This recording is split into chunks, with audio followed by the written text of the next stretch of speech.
Student जो लोग central university से अपना पीएचडी करना चाहते हैं उनके लिए एक अच्छी अपॉर्चुनिटी है। जवाहरलाल नेहरू विश्वविद्यालय अर्थात जेएनयू से अभी हाल ही में 26 जून से 25 जून को ये नोटिस जारी हुई थी और 26 जून से फॉर्म भरना स्टार्ट हो गए थे, जो कि 7 जुलाई तक लास्ट डेट है। 7 जुलाई तक आप फॉर्म भर सकते हैं। 8 और 9 जुलाई को आप इनका करेक्शन कर सकते हैं। तो फिर ये नोटिस आप लोगों के तक बहुत रन कर रही है, आप लोग तक पहुंची होगी। आज मैं इस पर बात करने के लिए उपस्थित हुई हूँ। सबसे पहले देख लेते हैं नोटिस कब जारी हुई थी। नोटिस 25 जून को जारी हो गई थी। हम थोड़ा लेट हो गए हैं, लेकिन कोई बात नहीं। अभी आपके पास 3 दिन है और इन 3 दिनों में आप अपना फॉर्म फिल कर सकते हैं अगर आपको भरना है। सेंट्रल यूनिवर्सिटी की एक खासियत होती है, सेंट्रल यूनिवर्सिटी से अगर आप पीएचडी करते हैं तो आपका जो खर्चा है वो बहुत कम आता है और इसकी वैल्यू भी बहुत होती है। सेंट्रल यूनिवर्सिटी से जब हम पीएचडी करते हैं तो उसकी वैल्यू ज़्यादा होती है। देखते हैं क्या है। और जेएनयू अपने आप में ही एक नाम नहीं, एक ब्रांड है। तो वहाँ से पीएचडी करना आपके भविष्य के लिए और आपके करियर के लिए बहुत अच्छी अपॉर्चुनिटी है। देखते हैं कब नोटिस आई थी। 2025-26 के लिए ये नोटिस आई है और नेट वाले बच्चों के लिए और पीएचडी वाले बच्चों के लिए अलग अलग आवेदन की मांग की गई है। आगे देखते हैं इसमें कितनी सीट्स है और क्या क्या चीज़ें इंक्लूड हैं। अगर आपको इसकी पूरी डिटेल जानकारी चाहिए तो आप ये वेबसाइट है, आप इस पर जाकर भी देख सकते हैं। चलिए चलते हैं। पूरी डिटेल में जानकारी के लिए हमें सबसे नीचे चलना है।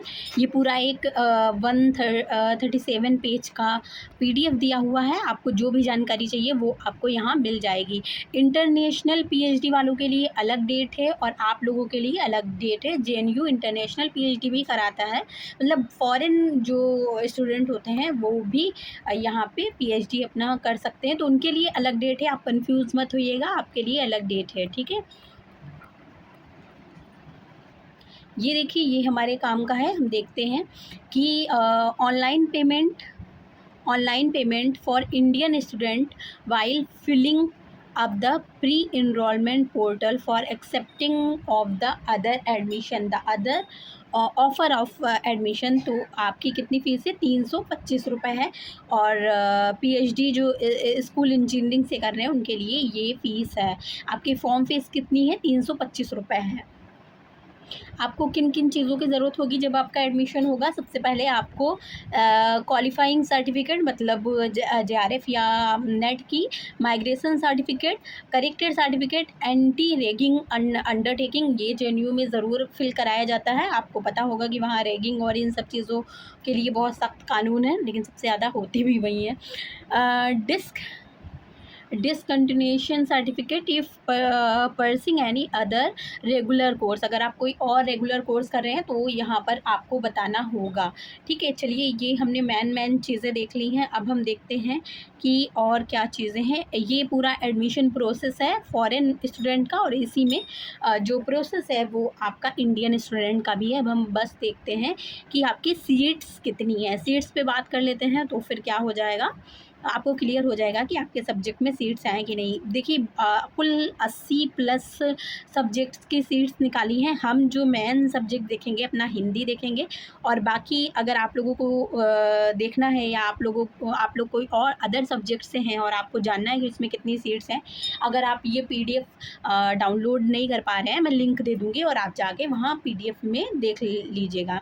लेकिन अगर फिर भी आपको ये चाहिए तो यहाँ मैं ऐसे स्क्रॉल कर दे रही हूँ और आप पॉज करके देख लीजिएगा। बाकी हिंदी की हम सीट्स देखेंगे,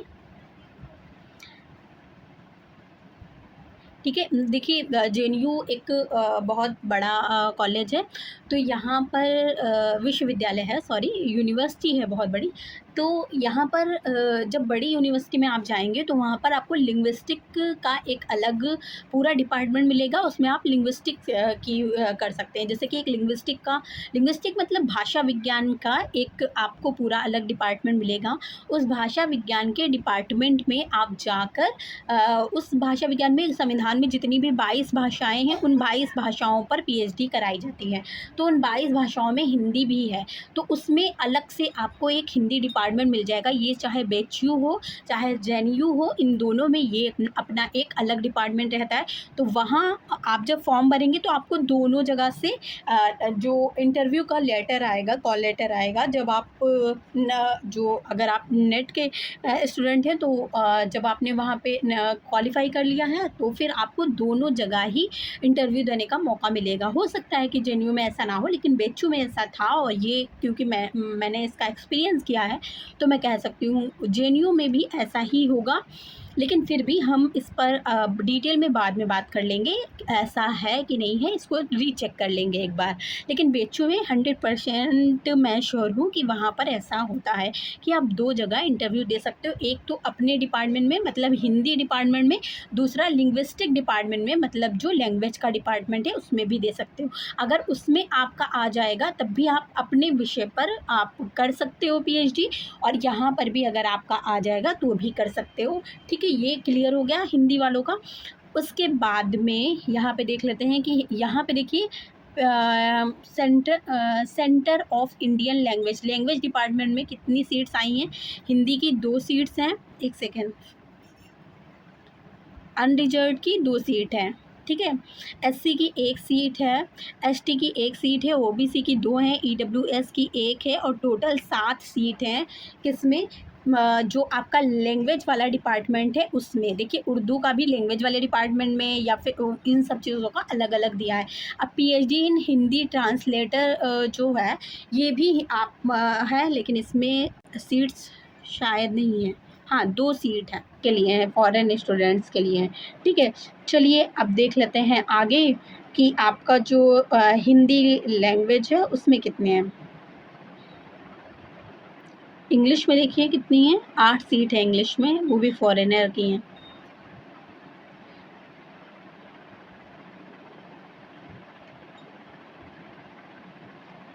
बहुत अच्छी अपॉर्चुनिटी है। कुल हिंदी की अभी मैंने देखा था 20 सीट है। ठीक है, ये देखिए वहाँ पे आपको सेंटर फॉर इंडियन लैंग्वेज का लिंग्विस्टिक का दिया था, यहाँ पर इंडियन लैंग्वेज का है। और इसमें भी हिंदी में यहाँ पर 13 अलग अलग डिपार्टमेंट होते हैं, बहुत सारे लैंग्वेज के डिपार्टमेंट होते हैं। तो वहाँ पर अलग अलग डिपार्टमेंट में आपको यहाँ पे 13 सीट्स दी हैं। वहाँ पर कितनी 8 सीट थी, तो 13 और 8 कितनी हो गई आप जोड़ लीजिए। और प्लस ये 1 सीट है हिंदी ट्रांसलेटर की। जब आप हिंदी से भरेंगे ना तो आपको वहाँ पर भी ऐसे देने को मौका मिलता है।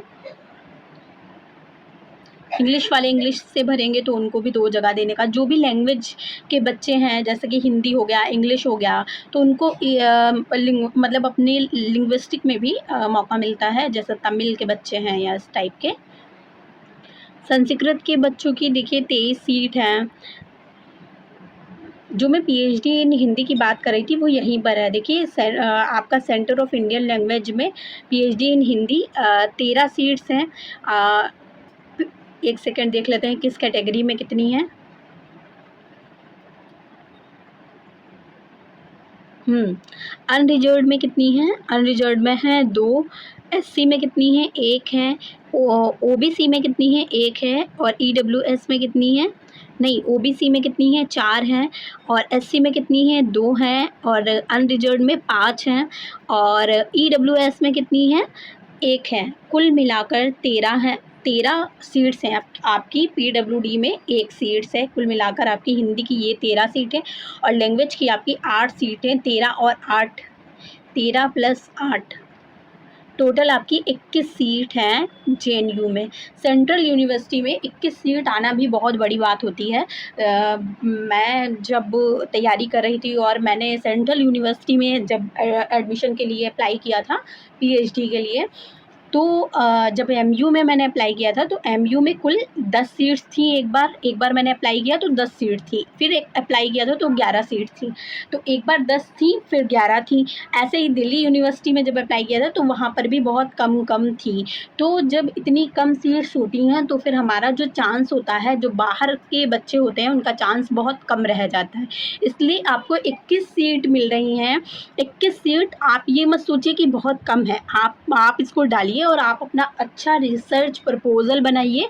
अब इतनी अवेयरनेस है कि आप रिसर्च प्रपोज़ल वगैरह ये सब बहुत अच्छा सा बना सकती हैं। आप गाइडेंस आपको हर जगह मिल रही है। आपको नहीं कुछ समझ आ रहा है, आप कमेंट बॉक्स में पूछ सकते हैं, मैं आपको बता सकती हूँ। तो इसलिए आप ये मत सोचिए कि ये 21 सीट हैं, कम सीट हैं। आपके लिए ये बहुत है। आपको 1 सीट चाहिए, आपको 21 सीट नहीं चाहिए, इसलिए आप ज़रूर डालिए। और कई बार ये होता है कि जब बाहर का बच्चा किसी यूनिवर्सिटी में जाता है, सेंट्रल यूनिवर्सिटी में या इस तरह की ख़ासकर कम सीट्स जहाँ पर होती हैं, तो फिर उसके चांसेस मैं जानती हूँ कि कम रहते हैं। लेकिन फिर भी हम कोशिश क्या नहीं करें, कोशिश आपको करनी है और आपको फॉर्म डालना है। और फ़ीस भी बहुत कम है, और जब यहाँ पर आपका एडमिशन हो जाएगा तो फिर बहुत कम फ़ीस लगेगी। देखिए, सबसे पहली बात तो एडमिशन के बाद एडमिशन की फ़ीस कम है, एडमिशन के बाद जो आपकी फ़ीस जमा होगी वो भी बहुत ही कम है। आपका 4-5 हज़ार में पूरा पीएचडी हो जाएगा। प्लस आपका जो हॉस्टल वगैरह है वो यहीं पर ही मिल जाएगा। हॉस्टल वगैरह की जो फ़ीस है वो भी बहुत ही कम फ़ीस है। मैं आपको दिखाती हूँ कि इतनी कम है कि आप सोच सकते हैं कि आप उतने रुपए के चिप्स खा के फेंक देते हैं। तो इतनी कम फ़ीस है, 10-15 रुपए फ़ीस पड़ती है। पूरे हॉस्टल की यही 102 200 ऐसे करके फ़ीस पड़ती होगी, ठीक है। जहाँ हम 6-7 हज़ार रुपये के हॉस्टल इतनी बड़ी सिटी में लेते हैं, वहाँ जेएनयू हमें इतना अच्छा हॉस्टल प्रोवाइड कराता है। और ट्यूशन फ़ीस कितनी है इसमें, 240 रुपये अगर आप ट्यूशन लेना चाहते हैं। स्पोर्ट्स फ़ीस जो बच्चे अदर स्टूडेंट होते हैं उनके लिए स्पोर्ट्स फ़ीस है 16 रुपये। और लिटरेरी या कल्चरल फ़ी है 16 रुपये। लाइब्रेरी फ़ी है आपकी 6 रुपये। मेडिकल फ़ी है आपकी 9 रुपये। मेडिकल बुकलेट आपकी 12 रुपये की है। और स्टूडेंट एड फंड 4.5 रुपये है। एडमिशन फ़ी 5 रुपये है, अगर दोबारा एडमिशन वगैरह या कुछ होता है तो फिर वो फ़ी होता है। इनरोलमेंट फ़ी है आपकी 5 रुपये।